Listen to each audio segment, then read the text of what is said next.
The Rams go to Atlanta and choke. In the course of about 2 weeks, the Rams have blown the NFC's number one seed. They are now flirting with dropping permanently to number 6. And Matthew Stafford has managed to, in an objective world, wash away his chances at the NFL MVP award. Now, I say in an objective world because I'm not sure if these awards are determined objectively, and Matthew Stafford seems to get a lot of unwarranted praise and unwarranted hype. But he threw 3 interceptions in this game against the Atlanta Falcons today. That's brutal because the Falcons are not a good team. They tried as hard as they could to give this game back to the Rams, but Stafford's extremely poor performance essentially ensured that the worst team was going to win. Now, how can this benefit the 49ers? Here's the box score, by the way. Here's proof that the Rams played a horrific game offensively. 2 touchdowns, 3 interceptions for Stafford, a rating of 64.5. Kirk Cousins was able to beat him with 126 passing yards. Awesome day for Bijan Robinson with 195 yards on the ground. But he almost blew the game for the Falcons at the end when he ran out of bounds. That was crazy. That last drive should have never happened for the Rams. Unfortunately, it did, and the Falcons had to sweat it out at the very end. But this game was a comedy of errors. It ultimately goes Atlanta's way. Now, for how this can benefit the 49ers, these standings are going to be updated very shortly. The Rams are still going to be in the number 6 spot. They're going to drop to 11-5.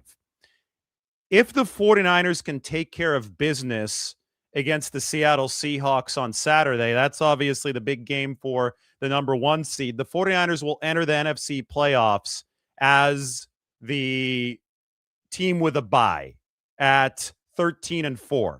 The Seattle Seahawks will drop to 13-4, but they will lose a tiebreaker to the 49ers, so they will drop to spot number 5. The Rams, even if they win their final game of the season against Arizona, will be in the 6th spot. The reason why the 6th spot is where you'd rather have the Rams if you're the 49ers and probably every other NFC team is because 6, in all likelihood, has to go to Philadelphia. I think, and I believe that I'm right when I say this, I don't think this is a controversial opinion. I think the Rams are analytically the strongest team in the NFC. They've got the strongest offense-defense combination over the course of the season. So if you are the NFC field, you would most rather see the Los Angeles Rams go through the hardest path possible. The hardest path possible is not to play the 4 seed. That's either going to be Carolina or Tampa Bay. The hardest path possible is going to be to play the number 3 seed in the wild card round. That would be probably Philadelphia. We'll see what happens here in the last week. But if the Eagles play Washington and the Bears play Detroit, right now, if they end up in the same record, the Bears have the tiebreaker over Philadelphia by virtue of a win at Philadelphia. So that's why the Bears are in the 2. So Philly, assuming they stay in the 3, that would be a very difficult matchup for the Rams in the 6. And that became a whole lot more realistic with this loss to Atlanta today. Now, it's really hard to gauge all the different permutations of who the 49ers, if they were the 1 seed, would play because they're going to face the lowest remaining or surviving wildcard team if that ends up being the case. So I think it's probably smart to just emphasize win this game on Saturday if you're San Francisco and then figure out the rest. I'm just thinking further down the line, and I'm thinking for all NFC opponents in general, because the Rams have been impressive as an overall football team this year. Maybe it was just because they were playing the Falcons today, but the Rams special teams got them back into the game. LA, remember, they fired their special teams coordinator after the debacle at Seattle. That was caused by poor special teams. The Rashid Shaheed punt return got the Seahawks back into the game. And today, the Rams with Jared Verse had a punt block returned for a touchdown that brought them back into the football game. But these are the NFL team tiers over the course of this entire 2025 season. And as you can see here, the Rams have clearly been the best offense defense combination in all of football. They're here in the upper right. X-axis is offense. Y-axis is defense. There really has been no team that is compared to the Rams in terms of offense, defense efficiency. Their special teams has been piss poor this year, but even then, they've ranked DVOA at or near the top of the NFL. That's how good the offense-defense combination has been. So, assuming they've got a little bit of a handle on the special teams since they fired their coordinator, I think it'd be ambitious to expect their special teams to be consistently good. But if it doesn't screw things up for the Rams, they're a dangerous team. There are no ifs, ands, or buts about it. And if you're the competition for the Rams in the NFC playoffs, you have to recognize that and say, well, we want the Rams to have to go through the hardest path possible. Think of the path that the 49ers had to take in 2021 when they just barely snuck into the playoffs as the 7th seed. They had to play the Dallas Cowboys in the wild card round. It was the 2 seed, right, in 2021. Then they had to go on the road to play the 1 seed coming off the bye, the Green Bay Packers, in the divisional round. And they finally had to play the eventual Super Bowl champion Rams in the NFC title game. So the 3rd round of the playoffs. If you added the elimination game they had to play against the Rams in week 18 on top of that, it was one of the most brutal 4-game stretches you could ever imagine. And the 49ers ultimately ran out of gas. Well, one of the best ways to fell the tallest tree in the forest, and the Rams right here, is to make them go through the most physical strain. And I think that starting the playoffs as the number 6 seed, which became eminently more likely today, is a really, really good way to do that. Because Philadelphia, by the way, they're playing some sneaky good football. I've never seen a team that's coming off a blowout Super Bowl championship win be as slept on as the Eagles currently are. And maybe that is because Jalen Hurts hasn't been playing particularly well, but Philadelphia is playing very, very solid defense. And you never know about the weather on the East Coast. And I think that a West Coast team like the Rams, which obviously is built around a strong offense, and I mean, they're a very, very balanced team, as we can see on the screen here. But I think that a West Coast team going to Philadelphia in that first round could be the best way to, at the very least, inflict a lot of bruises on the Rams as they try to navigate their way through the rest of the postseason.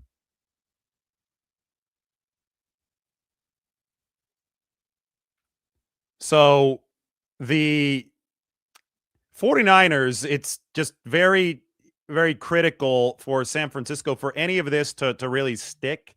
It's very critical for San Francisco to win this weekend, because then they get up to number 1. I could show you guys the division standings. Common games come before the conference record tiebreakers right here.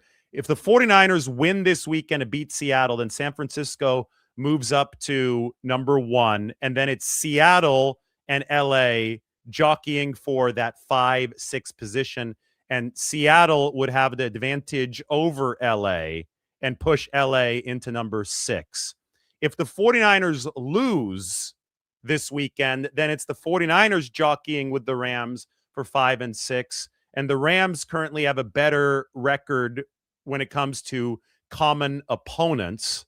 So the 49ers could be number 6. So I believe the 49ers would be 6 if they lost, but the Rams would fall to 6 if the 49ers won, because the Rams would not surpass the Seahawks, but they would surpass the 49ers in the tiebreaker pecking order. So order of operations here. I know that this stuff is complicated, but if you're a 49ers fan, then obviously the thing that you need to cheer for most is a 49ers win over the Seahawks this weekend. That automatically moves the 49ers to the 1 seed. They controlled their destiny.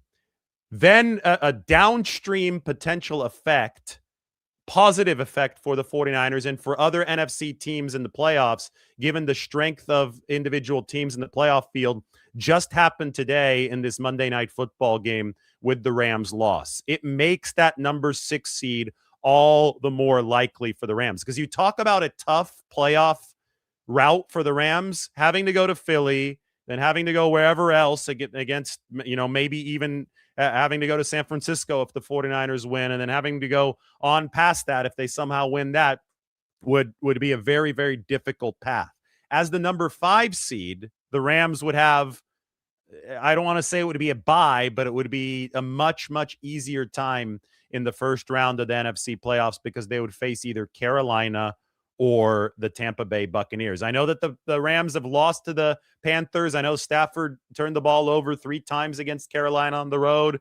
I would have trouble believing that something like that would happen again, because I just think that analytically, LA is a much better team than the Carolina Panthers. I think, Philadelphia would definitely present LA with a much bigger challenge. But anyway, back to this game. This was brutal. This was, one of those that if this were Brock Purdy, I hope that the media is objective about this, because they vote on the MVP award.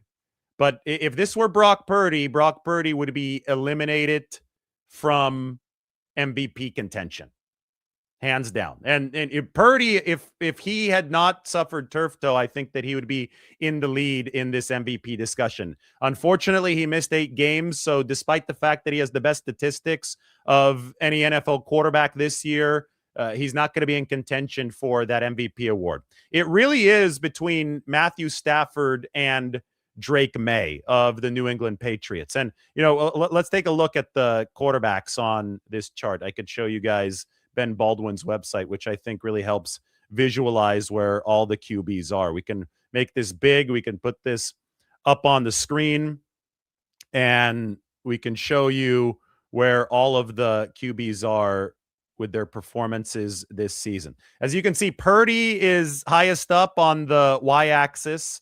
That is the highest expected points added per play, so that is efficiency. Drake May has the best completion percentage above expectation. Only May is above Purdy in that stat. So you want to be in the upper right of graphs like this, and Purdy and May are far in the upper right. This does not yet include today's game. Matthew Stafford is not in a great spot, and that spot's only going to get worse for Matthew Stafford. People who are casual box score watchers really like Matthew Stafford's stats, because all they're looking at is touchdown to interception ratio and raw yardage. But the truth of the matter is that efficiency is much more correlated to winning. Case in point, the 49ers are 6-0 ever since Brock Purdy has returned. Case in point, the New England Patriots are on track to be at the very top of the AFC.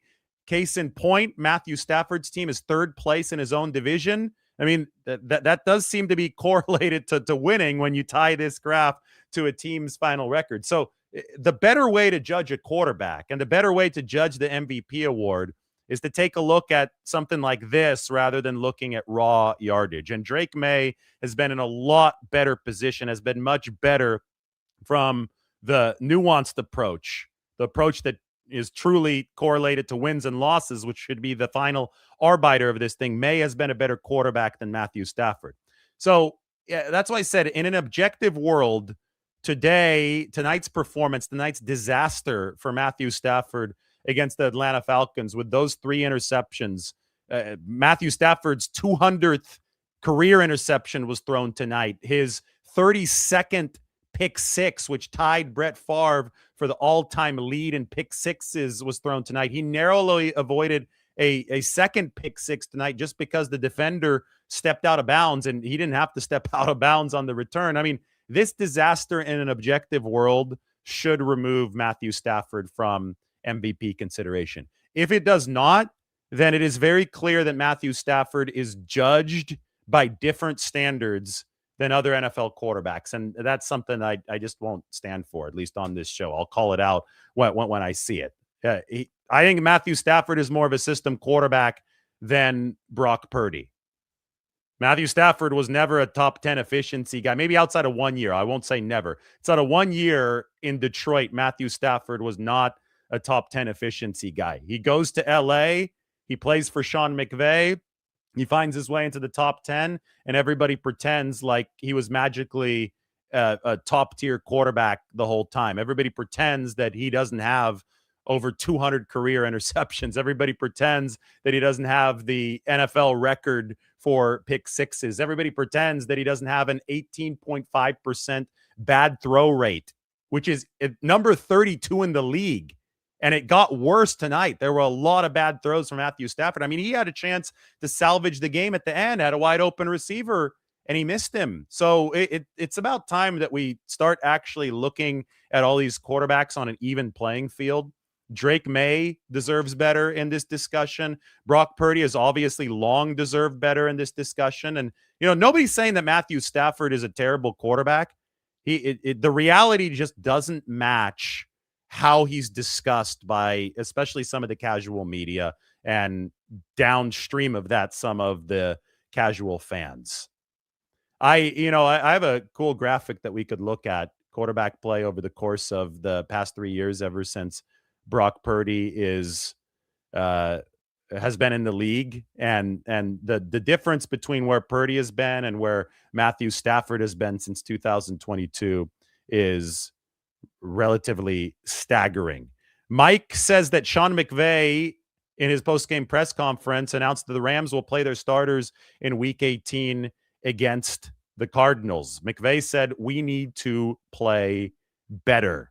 Yeah, I mean, another thing, too, you could talk all about seeding and what that might mean, and I explained all that. You'd rather have the Rams at the 6 if you're the 49ers. I think that much is fairly intuitive, but just on a simpler surface level, if LA is not playing well mojo-wise entering the playoffs, that's a problem for the Rams. That's a problem for the team that analytically has been really good, that has combined a very solid offense. I mean, can't say enough good things about Puka Nakua's style of play on the field. It's insane that he almost made that one-handed catch at the end. But they've got a top 5 defense. They've got a top 5 run game. They're really feeling themselves for a large part of this season.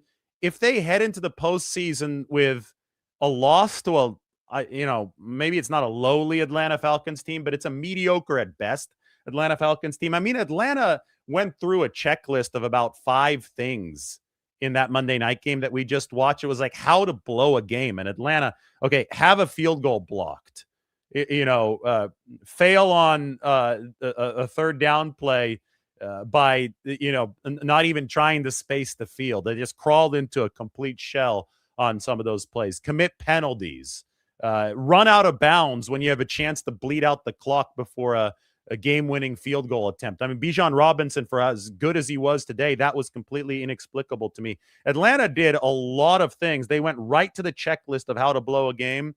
They checked off one thing after another, yet LA was still unable to get this done. So if you're the Rams entering the playoffs on that kind of note, losing to a team as mediocre or as bad as the Falcons were today, like that's not good for the Rams as far as entering the postseason with some confidence, with some ability, because they're probably going to have to take a hard path now. They're probably going to have to they're definitely going to have to play in the wild card round. They're definitely going to have to play on the road, and it might have to be through Philadelphia, where the Eagles, that's a team that just beat the Buffalo Bills on the road. So I understand why Sean McVay is saying, I want to play my guys in Week 18 at Arizona, because he feels that the Rams need to be on better footing momentum-wise before they take on this postseason.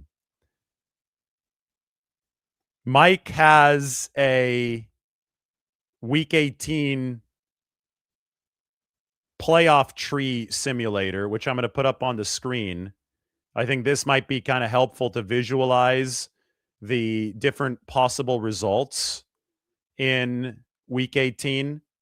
Put them on the screen here. All right, so here we go. If the Week 18 games have these results, the NFC playoff seedings and matchup will be as follows. So if the 49ers beat the Seahawks, you can see here. Do I have it up on the screen? Yeah, I have it up on the screen. the 49ers beat the Seahawks, then Seattle will be the 5 and LA will be the 6. Yes. So LA's loss has meant that the Rams, if this is paired with a 49ers win on Saturday, LA's loss puts them into the 6. However, if Seattle wins, then the 49ers will likely be pushed into the 6 unless Arizona beats the Rams as well. So we had it right. I know that it's complicated, but we had it right. The 49ers will be the 6 in all likelihood if they lose. But if they win, they have pushed the Rams into 6, and that's a big deal coming from tonight. Good news for the 49ers. Good news for those of us who believe in objectivity for the MVP award. Well, we'll see. Hopefully the voters get this right. But Matthew Stafford definitely is not deserving of the MVP this year. This is more than a fantasy football race. This is more than gambling. You know, a lot of people will bet on over-unders and total yardage. This is about real football. This is about real efficiency. This is about the player at the most important position who most influences his team's success. And at the quarterback position this year, those two players who have most influenced their team's success have been Drake May and Brock Purdy at the QB position. And I understand that Purdy missed 8 games, and it is what it is. So maybe he'll get a couple MVP votes for people who have really appreciated the extremely high level of play that he's put up ever since he returned from the turf toe injury. But it's Drake May who's played the full season and who has found himself where you want to be on this chart, which much more objectively determines or reveals how quarterbacks have performed than anything else. And Stafford, quite honestly, has not been up to par. And I think that what we saw today was,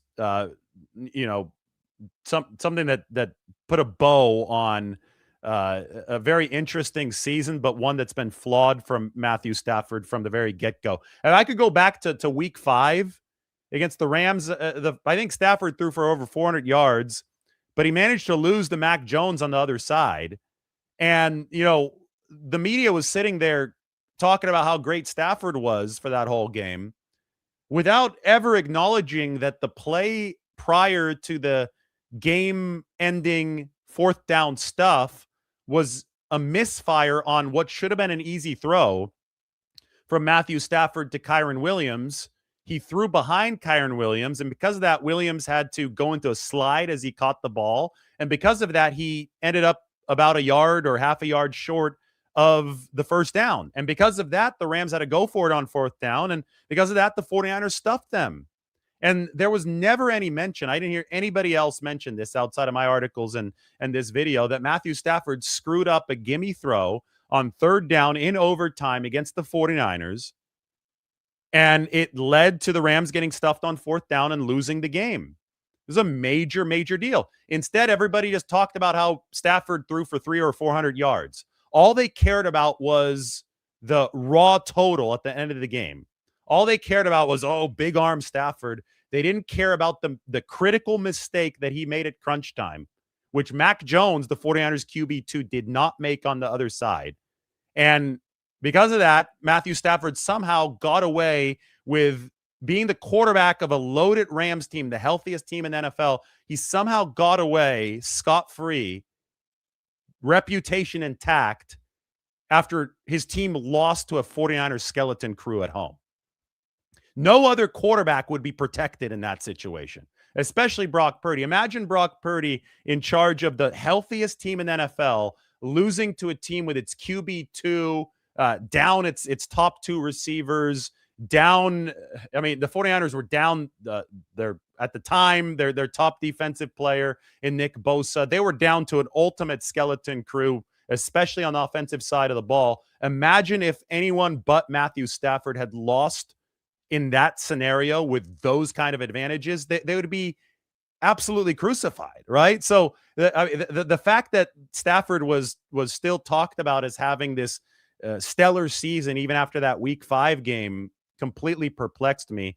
It's taken a couple of 3-interception performances down the stretch, one at Carolina in a loss, one against the Atlanta Falcons, two teams in the NFC South who really aren't very good. I think it's taken a couple of 3-interception performances for people to finally wake up that this isn't all about arm strength and yards downfield. This needs to be more about efficiency as well, because efficiency is much more correlated to winning. I promised you I'd show you the chart that shows you Matthew Stafford's performance versus Brock Purdy's performance, or versus, every other NFL quarterback's performance since the 2022 season. And I added some arrows into this chart just to help illustrate the extremely stark difference.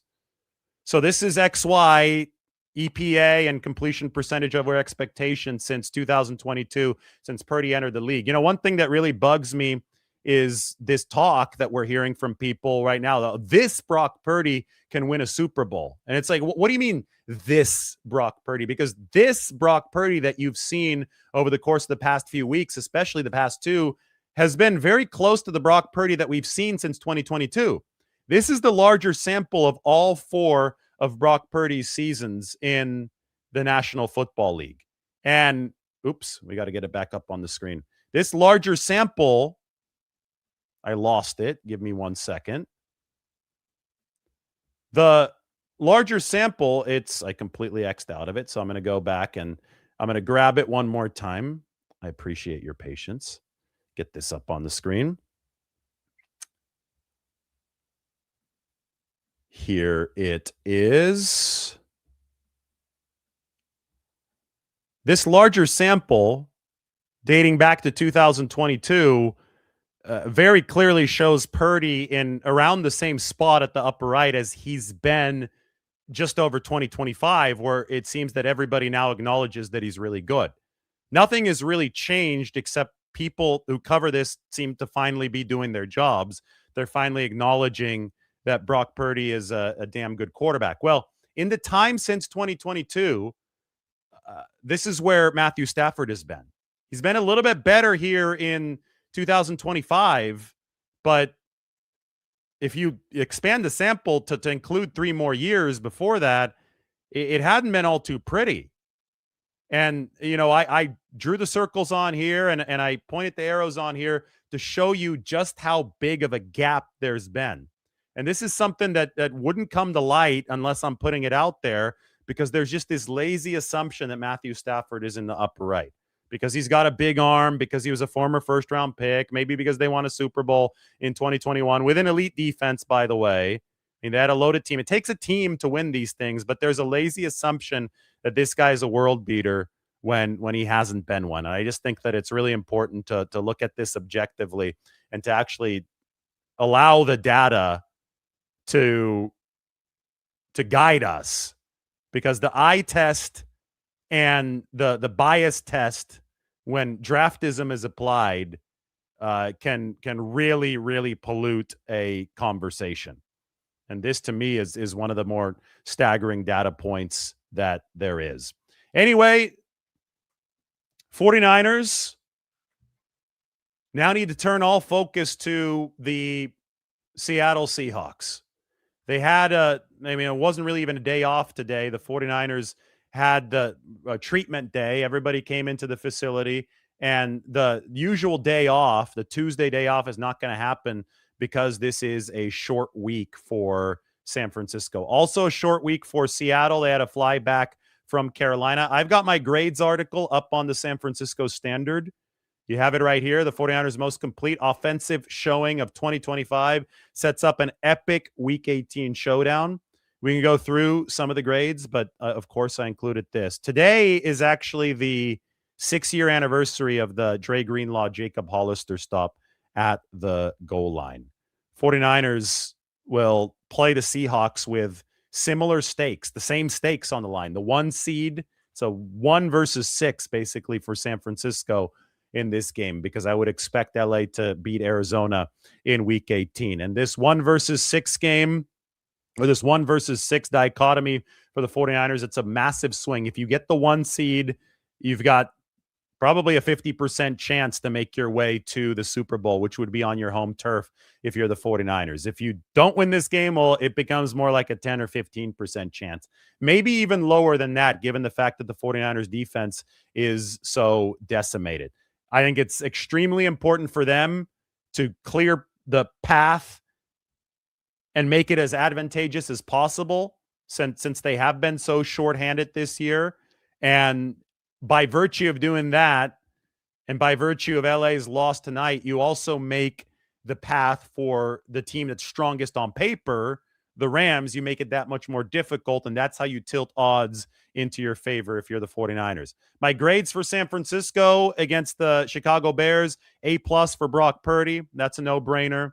A+ for Christian McCaffrey, who, by the way, Christian is 110 yards shy of 1,000 receiving yards. He can become the first player in NFL history to be a 1,000 guy twice, although the most receiving yards he's got this year, 92 in a game, so 110 might be a lot to ask, but you never know. One big chunk play early can put Christian McCaffrey on an interesting pace, to say the least, and we'll see if he can accomplish the 1,000 milestone against the Seahawks with 110 receiving yards. Mike says, high chance the 49ers are the 6th seed. They play the Eagles, and if the 49ers win, they have to play the Seahawks in Seattle for the divisional round because they would be the lowest seed advancing. Yes. You could also look at that on the flip side, though. If the 49ers end up being the 1, there'd be a fairly high chance that they play the Rams in their divisional game because the Rams would be the 6. And it would just depend on if the Rams could beat the Philadelphia Eagles. But if the Rams win, then they would head to Levi's Stadium. So, there's all kinds of different permutations. I think that you just look at this simply and say you want the best teams to face the hardest path.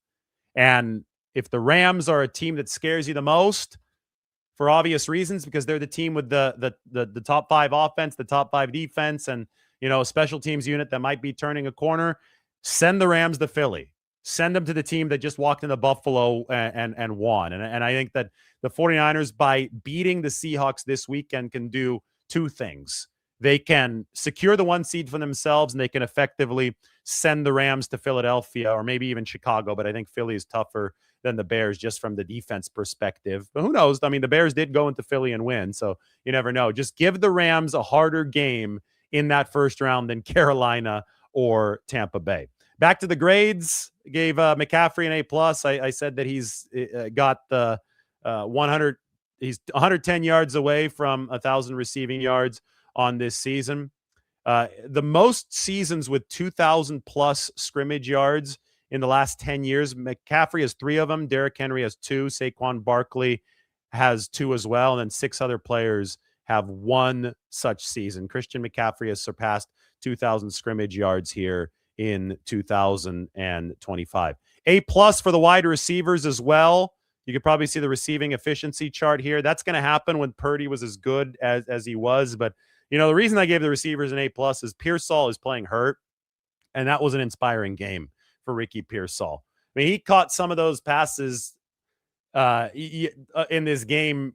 One, he just completely cooked the corner, and he made him slip with some good action with his feet. But some of the passes that Pearsall was catching were thrown to him by Brock Purdy before Pearsall came out of his break, especially that 4th down one. That one was super impressive. Maybe I could get a picture of that for you guys here. I think that I tweeted this out. Find this. I have a nice little screen grab of the timing on the throw from Purdy to Ricky Pearsall. Yep, here we go. Take a look at this. This was the 4th down. That was a huge play in this game. 49ers were in plus territory. You could see Pearsall at the bottom. He is just going through his release. That ball is coming out of Brock Purdy's hand. Yeah, obviously you credit Purdy for getting the ball out there on time, but you also credit Ricky Pearsall for working the chemistry with Brock Purdy in a way that Brock trusts him on a 4th down like that. And then, one way that you establish a lot of goodwill in a building, you deliver even when you're hurting, and that's what Ricky did yesterday. Reliable Ricky, that was a big game for his reliability index, but you also block downfield. And Ricky just kind of made Jaquan Brisker flinch on the catch and run, the 38-yard touchdown for Jawan Jennings. I thought that was a thing of beauty. I thought it was emblematic of the way that the 49ers have improved blocking on the perimeter as this season has gone along. I then also graded the 49ers offensive line and gave them an A. I mean, they were awesome. You had Austin Pleasance give up a couple pressures on 40 snaps, but he's the backup left tackle. And, I mean, Purdy helps the offensive line look better. He elevates the team around him since he's the hardest quarterback in the league to sack. But from Brendel to Pooney to Spencer Burford playing a great game, to Colton McKivitz being the second highest rated tackle in all of football on the right side behind only Penei Sewell, you've got to give the 49ers offensive line an A. The defensive grades are obviously going to be rougher. I boosted the defensive line a little bit because of the last play of the game, which I thought was one of the great defensive plays in 49ers history. And you've got to really divide the last play of the game from the rest of the game, right? Because this was a bend but don't break kind of performance for the 49ers. But what we saw from Yetur Gross-Matos on that final play, look, here's the first screen grab. Yetur is right at the goal line inside the hashes. Caleb Williams is just breaking the pocket. Bryce Huff just misses him. There's a lot of open space for Yetur Gross-Matos. This closeout, this back down of Caleb Williams, who's an athletic quarterback, for a big guy who was definitely tired at the time, was extremely impressive. Watch where he is now, and then look where he moves. He takes Caleb Williams down right before the throw. That's a 27-yard sprint. I ran the Pythagorean theorem to figure out how far he ran. Football fields are 53 yards wide. So this was about 27 yards from here to here for Yetur Gross-Matos. Without that closeout, I'm not sure the 49ers win the game. I know that they weren't all too impressive in so many other facets up front, but the fact that they got that play from Yetur and they got some initial pressure from Bryce Huff, I gave the defensive line a C for the 49ers. Linebackers for San Francisco, the grade a D. And I think this is where Fred Warner can come back, and this is where Fred Warner can make a massive, massive difference. I think two more stops per game would be huge for San Francisco. D. Winters did make a nice tackle late in the game that I thought helped San Francisco over there near the sideline. Tatum Bethune had a bad penalty that pushed the Bears further downfield. Luke Gifford got beaten in coverage. I think by Loveland. I think that was that. I mean, the Bears are a team that is strong at the tight end position. I think it was Loveland that beat Luke Gifford in coverage. The 49ers could badly use Fred Warner back, and he blew the foghorn, and I think he's getting closer. It's another reason for them to win on Saturday so they can get this bye and better set the table moving forward. Safeties, they fail. That's an F for Jair Brown. He gave up 107 yards and 2 touchdowns in coverage. That's the big weakness of this 49ers defense. And with the pass rush being weaker this year, it really does exacerbate the issue they've got at safety. I think the 49ers are going to have to go shopping at that position over the course of this offseason. Finally, cornerbacks, B. Diomede Lenore says that he wants to shadow JSN this week. Diomede Lenore wants all the smoke.